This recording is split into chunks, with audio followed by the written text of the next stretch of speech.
What's going on, everyone, and welcome back to my channel. And the movie I want to take a look at right now is The Lost Daughter. Now, this one comes from Netflix. It is written and directed by Maggie Gyllenhaal. It is based on a book, and the movie goes as follows. A woman's beach vacation takes a dark turn when she begins to confront the troubles of her past. The woman that goes on the vacation is played by Olivia Coleman. And so, going into this, it kind of like went under the radar a bit. Netflix has got a lot of awards play contenders that they can throw out there to the wind and see what sticks. The Power of the Dog, Tick Tick Boom, this one, Passing, and a couple others that they can sneak in there. But this one didn't really get that much buzz around it. I remember following some of my critic, friends and acquaintances that went to. I think like a critics' choice screening for it, and they were raving about it. And I was like, oh, I had never heard about this. I never even saw a trailer for it. And then it ended up getting some SAG nominations. And so I was like, okay, so maybe this is kind of one of those, dark horse films that will just like kind of come out of nowhere and sweep up everything, right? So this is another film in my 2021 catch-up. I wanted to review it. It's getting a lot of recognition, so why not? I missed a lot of stuff from last year, so it just makes sense to put this in the rotation. This was a good movie. Maggie Gyllenhaal comes in ferocious and confident as a director, and having it being her first feature, really well done. I think she really understands character and narrative super well, and it's just a really tightly knit story about this one woman's journey, past and present, and really just kind of facing some of the hard truths that she has had to deal with in her past. And it really just it is ripe with tension and suspense, and having these characters go through this emotional roller coaster and leading off into a climax that was really satisfying, not only for her character but for our viewing pleasure. I think Maggie Gyllenhaal did that in spades. And it does a lot of cutting back and forth between the past and the present. And sometimes when you do that kind of hopping back and forth, you can kind of lose a little sight of the narrative. You can lose sight of the pacing, and it really doesn't feel as connected, and it feels disjointed. But Maggie Gyllenhaal, she knows what she's doing, and it flowed really, really well. And so, going back to Olivia Coleman in the present, it was absolutely just captivated by her very nuanced and kind of just damaged performance, where like there's just so much weight on this woman's shoulders that you could feel like she's going to pop at any moment, and really just kind of let the tears flow and really reckon with herself. And then you have the past, where you go to her younger self, played by Jessie Buckley, which amazing job by her too. And you're really just kind of interested as to how she got to her present point and what her mental state is like, and just what she's feeling, and like all that stuff. And I thought Jessie Buckley kind of tight-roped that performance as well. It was really well done. So, for just being a straightforward drama about one woman and her past and her present, and just everything that's going on in her life and leading to that emotional climax, I think Maggie Gyllenhaal, for her first ever directorial debut, it's a great start, and I am super curious to see what she can do from this point forward. So hats off to you, Miss Gyllenhaal. A really great job writing and directing this. The performances are also out of bounds. Olivia Coleman is a national treasure. Every time when she pops up in something, she just gives it 110%. And I'm so glad that I saw The Favorite, 2018 now? So...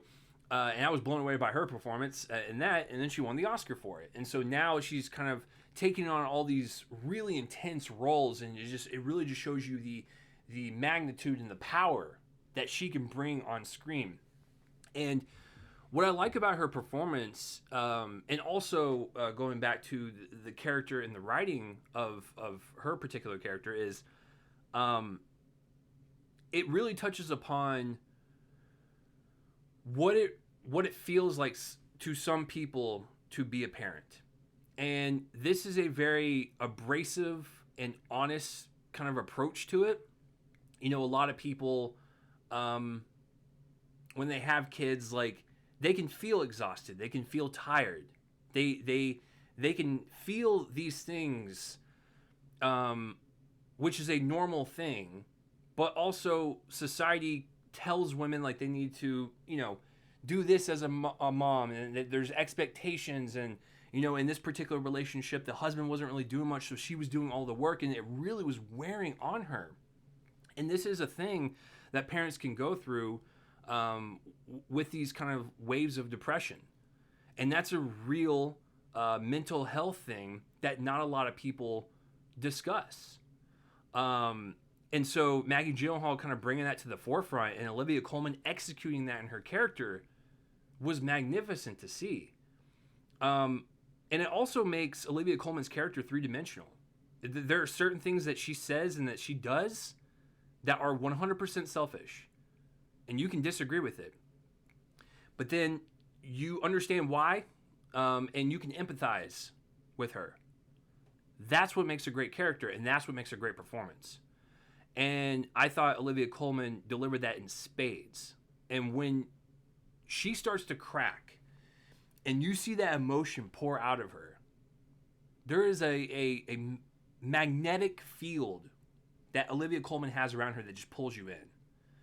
And so I thought her performance in particular was really great. And her counterpart, her younger counterpart, Jessie Buckley, wonderful. I was blown away by her when I saw I'm Thinking of Ending Things. What was it, last year? I think that was the first time I ever fully noticed her. She was the lead in the movie, so it makes sense. And I was always curious to see where she would kind of pop off next. And she's in films and TV shows, and she kind of does her thing. But this is another movie to kind of showcase why she is going to be a part of the next generation of great actors and actresses coming up through the industry. So I thought she did a wonderful job. Really kind of, once again, just showcasing that character and just the beginning stages of her mindset and why she's doing the things she's doing. She's doing things that are super inappropriate with, her current family. But once again, that's what makes a great character, is that you can disagree with them and agree with them at the same time, and also empathize. That's a human being. That's a well-rounded character. So I thought she did fantastic. Dakota Johnson, also just a very kind of subtle performance that kind of just strikes through the narrative that kind of prompts this whole thing. Because when Olivia Coleman is on the beach and she's kind of enjoying herself, she sees Dakota Johnson's character, and she sees that she's doing the same things that she used to do as a young parent. So that is what kind of has her past bubble up inside of her, and that's why we see these flashbacks. And also, her trying to get close with Dakota Johnson's character. She's trying to also stop her from going down the same path, and it may or may not end that way, but also just a really great performance.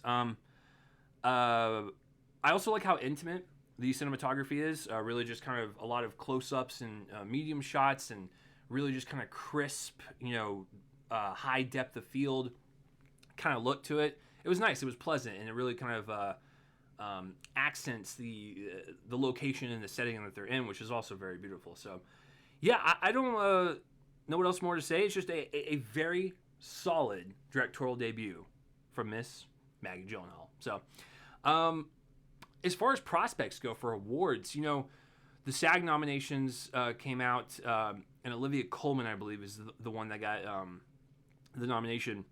I wouldn't disagree with that. I mean, if she ends up getting in there for the Oscars, hey, good for her. But yes, it is a really, really great performance and a really good first directorial debut. So, yeah, I don't know what else more to say. So let me know down below what you thought of The Lost Daughter. It is on Netflix if you want to check it out. And that will do it for this review, guys. I'm Chase Lee, and tune in next time for whatever I review next. I will see you guys later.